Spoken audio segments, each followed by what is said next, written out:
জয় রাম। বানরদের সঙ্গে যে শ্রী শ্রী রাম ঠাকুরের ত্রেতাযুগে রামচন্দ্রের মতোই নিবিড় সম্বন্ধ ছিল, তার দু একটি ঘটনা আমরা জানতে পারি।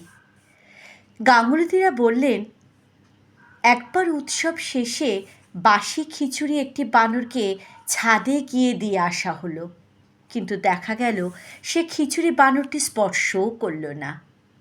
ঠাকুর কথা জানতে পেরে বললেন, আপনারা কি নেমন্তন্ন করিয়াছিলেন যে বানর খাইবে?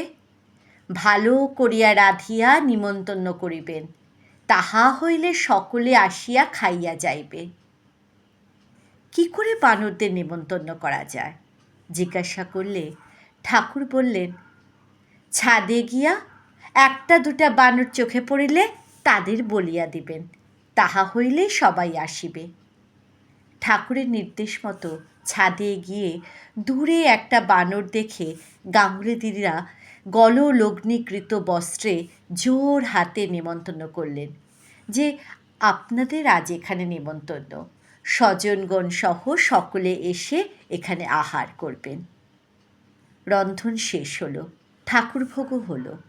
ঠাকুরের কথা মতো ছাদের সর্বত্র আসন বিছিয়ে জল পাতা খিচুড়ি সব দেওয়া হলো।